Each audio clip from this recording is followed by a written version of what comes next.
welcome back to part two of this series where Hannah gives us a wonderful insight and window into her upcoming adventure in Japan. So this time, Hannah, we're going to just try and understand a bit more of what you're going to do on the ground. So what are going to be your first sort of plans for those first 2 years? Well, to survive. Really, my plan for the first 2 years is I just really want to survive and then survive and thrive in the country that I felt God is leading me. So learning the language, adapt the culture, and survive my first winter. That was the first plan. Not much, but really it's fundamental for me to do it. For sure. God has all of your days in his hands, so you'll do more than survive. So looking ahead and beyond those first 2 years, what is it that you're going to be thinking about for your longer term plans in Japan? So my longer plans, I always want to reach out the children in orphanage and in the institutional center. So these are the vulnerable children that is taken care of by the government.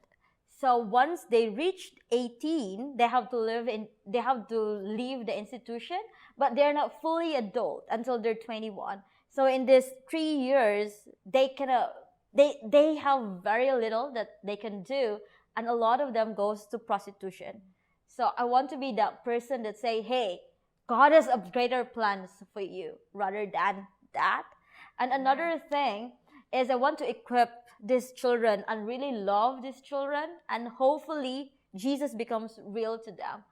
Because if I'm going to be sharing about Jesus to this Japanese, they will always think that I'm sharing a Filipino God or an American God.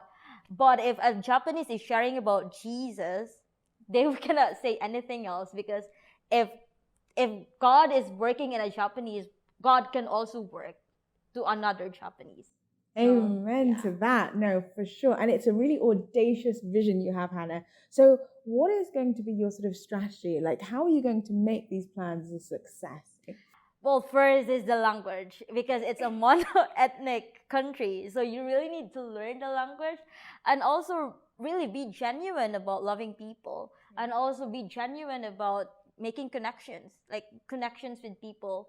And yes, just a lot about connections. Be very discerning about the doors that God will be opening, and a lot of God. Really, a lot of God. Well, if you go with God, like, you can't go wrong. Yeah. So, and actually that point you mentioned about connections, network is so important. And so leading on from that, how can we be supportive connections and a network for you? How can we pour into you during this season of your life? Well, first, partner with me in prayer. Like, really, prayer is so important. And also be an advocate.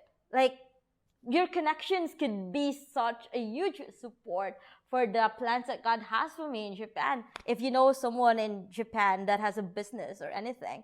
So your connection is such a support. And also in finances, this vision requires a lot of finances.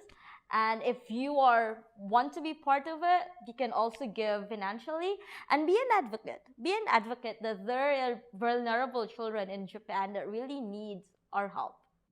And I think they need our voice, and it's exciting that you are their voice. I think for me, I wasn't aware of this issue before, but now I'm definitely going to be shouting a lot more about it because it's important. And, just in general, this is going to be a very exciting mission.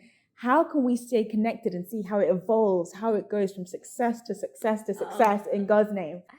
Well, I have a Facebook group. This is a private group for all the people who are interested to know more about my journey. I'm going to be sharing a lot of videos. Just to encourage you to visit Japan.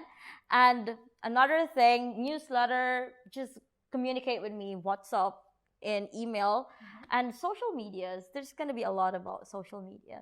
Well, I think you're going to gain a whole lot of new followers because we're all going to be cheering you on from the sidelines.